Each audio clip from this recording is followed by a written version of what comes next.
full of liquor, then we dive in it. Pull him to the side, let me slide in it.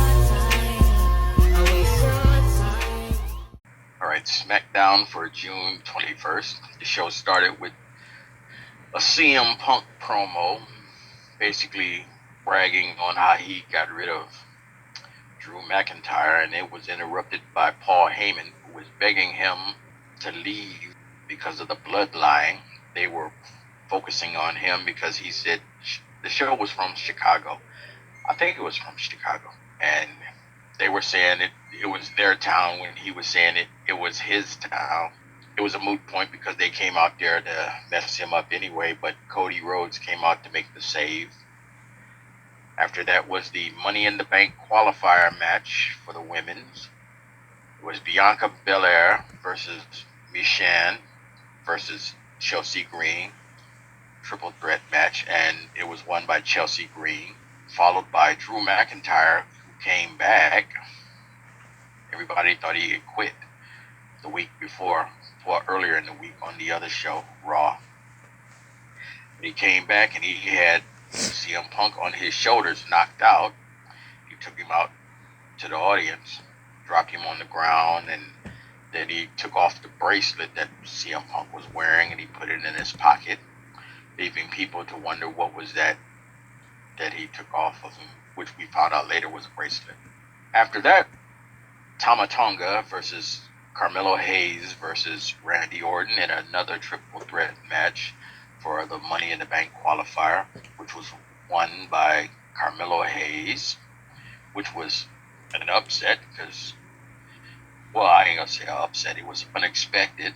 And if anything, it would have been the other two contestants, not Carmelo Hayes, but that's good because he needed to be promoted. I also don't think they want Tama Tonga doing too much, seeing as everything's about to start coming to head with the bloodline soon. That's possible. Following that up was LA Knight cutting a promo, and he was interrupted by Logan Paul and Santos Escobar. That was just a promo that didn't ever come to fruition for a match.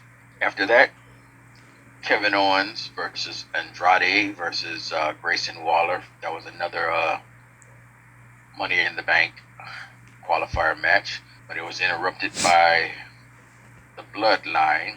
They were attacking Kevin Owens, and his partner Randy Orton came out to make the save, but Andrade won the match. And then at the end, Cody Rhodes versus Solo Sikoa, which of course was interrupted by the Bloodline, but Kevin Owens and Randy Orton came out to make the save for Cody Rhodes, and that was the debut of Jacob Fatu, who came out and leveled the place, although Cody Rhodes won by disqualification, and that was SmackDown.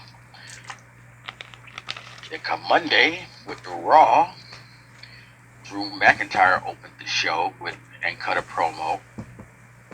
That's where we learned that he had took CM Punk's bracelet off his wrist, which was followed by Braun Breaker versus Ludwig Kaiser, and it ended up becoming a disqualification because it was interrupted by Sheamus. The same three people had the same interruption the week before. Judgment Day cut a promo.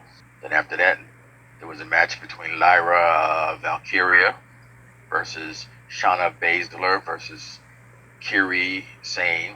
That was a Money in the Bank qualifier match, which was won by Lyra Valkyria. Liv Morgan came to cut a promo, which was interrupted by Zelina Vega, which in turn was interrupted by Rey Mysterio and Dom. Following that, Braun Strowman versus Chad Gable versus Bronson Reed, another Money in the Bank triple threat qualifying match, which was interrupted by the Judgment Day and the Wyatt Six, but it was won by Chad Gable. Alba Fire and Ilsa Dawn versus Katana, Chance, and Kaden Carter. It was a championship match. That turned out to be a disqualifier too, I believe, because they were jumped by Damage Control. Damian Priest cut a promo with Seth Rollins, which was interrupted by Gunther. Then Kofi Kingston had a match against Karrion Kross, and Karrion Kross won. Then at the end of the show, JD McDonough and Finn Balor versus Awesome Truth for the Tag Team Championships. And due to Liv Morgan's interference, JD McDonough and Finn Balor won. They now the new champion. And I didn't find out till afterwards that Finn Balor is the guy that trained JD McDonough years ago when he was still a young new recruit. And now they're the champions. So that was interesting. And so that ends up being my pick wrestler of the week, JD McDonough. To come from nowhere and then now he's the champion with Finn Balor, who trained him, I don't know how many years ago, 15, 20, I don't know. That's a nice little circle. I was watching Why the are show. you laughing? Because the way I saw Jacob Fatu, when he came out, I was in the living room helping Mom put in the air conditioner, and I was watching the show on my tablet. I went into the kitchen to get something to drink. I screamed, and Mom's like, "What's going on?" I'm like, "He finally came out." And she's like, "What are you talking about? Don't do that." So I think that's a little funny, because I did not expect for him to come out in that way. Because he definitely scared me a bit. And it was, like, surprising, you know? Especially since last week we got the Riot 6 and him now. So, like, people are just popping out. I think they're trying to say there's one more coming, but I don't know if it's... There's at least 2. For them, or maybe he's going to be on Roman's side. There's at least 2 I know of who are still not in the WWE universe, but they're still trying to get contracts with them. I forget what one of their names is, but, like, he...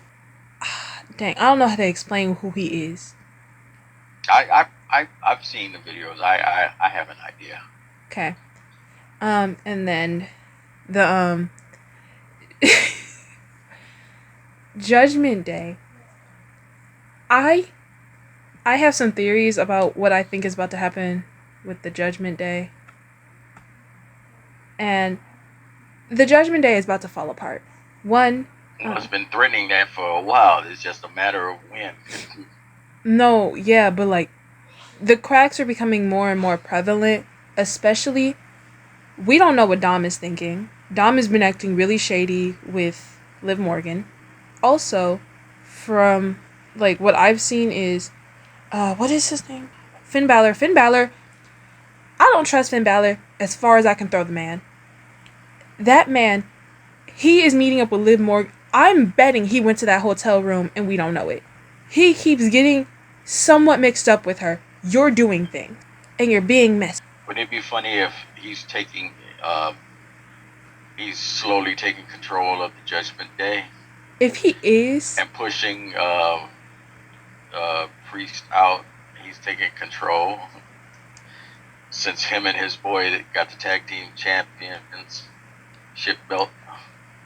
I think that could be what's going on. And then he bringing in Liv to replace Rhea. Genuinely, I can see that happening, because Damian Priest, I'm betting he's going to lose that match to Seth Rollins, and he's going to lose his championship. And him and Rhea are both going to be on the sidelines like, what just happened? Everything we built disappeared in a day, which is exactly what they did to their original leader, right? Yeah, they jumped him, and now he's on AEW wrestling. Yeah, because I saw his video when they overthrew him, so I'm like, dang, what y'all did to him is exactly what happened to you. It's Icarus flying too close to the sun and burning. Oh my God, Greek mythology. But I digress, because they just brought back the Damian Priest being cocky thing, saying, I don't need the Judgment Day, they need me. Which is another... Yeah, that was an omen. It really was. They could turn on him at any time and use that video, that little clip. But the offset here for me is, are we sure Dominic is actually being as shady as we think he is? Is he actually flirting with Liv Morgan? And is he going to leave Rhea? Or is he keeping in touch with Rhea, but we don't, like, they're keeping that in the sidelines, and they're going to bring out, like, oh, she's been in the back talking in Dom's ear this whole time, but you guys didn't know. And Dom leaves JD and whatever and goes with Rhea. Hard to say. On a side note, did you see the pictures of her and Her husband? Yeah. Yeah, I'm happy for them. I saw that today for the first time. I was like, ah. I saw it yesterday. I thought they was already married. I didn't know they just got married. I knew they were together. I knew they weren't married, but I didn't know they were going to just get married like that. But when they did, I was like, oh, that's so sweet. Because I saw it on her Instagram. She's like, so happy from Death Do Us Part forever. And I'm like, oh. That explains why he was missing on AEW, because he's in a trios championship over there, and he's been missing for a while. And they had wrote him out like he was hurt. But that's why he was getting ready to plan a marriage, I guess. I don't think it was like a wedding. I think it was like one of those like quick marriage things. Because the picture I saw, there wasn't like a big wedding, or they're gonna keep it low key. But for Rhea and Dom to get married in like the same year and like 2 months of each other, kind of funny. Thoughts about The Miz and R-Truth losing their titles? Yeah, that was messed up. I was hoping they'd last a little longer. No, Did you see the video of what happened after the SmackDown taping? Mm-mm. Okay, I'll find it. I'll send it to you. I'm not R. Kelly. R. Kelly! Miz was pretty much basically just recapping the reason why they lost. They were in the ring, and he was telling them, we've been together for so long and stuff, and yada, yada, yada. And it's hard to explain. But anyway, he was giving the audience hope that this is just a stumbling block. We're going to get our shit back together, and then we're going to go back and get our titles back. The audience was like, yeah. And then he thanked the audience for coming, and good night, everybody. And drive home safely, the whole deal. But he was showing R. Kelly again. He was showing R-Truth the error of his ways, for trusting Liv Morgan and setting up that match and everything. I know Truth was like, we're going to your hometown. I didn't know The Miz was from Cleveland. Like, yeah. Oh yeah. When There's a whole bunch of people from Cleveland. It's scary. Love that. We love native Clevelanders. But when they were like, we're going to your hometown, we're winning it at SummerSlam, I'm like, what's his name? Jake Paul? No, we don't talk about him. Logan Paul? We don't talk about him. He's from Cleveland. We don't talk about him. I know he's a Clevelander, but like, we don't talk about him. The guy from DIY. I forget his name. He's from Cleveland. Huh. The one that's with Tommaso Ciampa. Okay. His tag team partner. He's from Cleveland, and there's a whole bunch of people from Cleveland. But we rep our city. But I think this is the last time I'm going to talk about the Bloodline for a second. If they come up with anything crazy for Friday or next Monday, then I'll talk about them. But I think I'm done talking about them for a second, because what happened with Roman, we don't know when he's coming back, especially since the tragic news. But also, I think they just announced online that Jimmy might be coming back soon. Yeah. But Jimmy it's is all also a matter of what the perfect timing for what show for him to come back on. Yeah, and he's also an outlier. If he comes back on Raw or SmackDown, that's the deciding choice.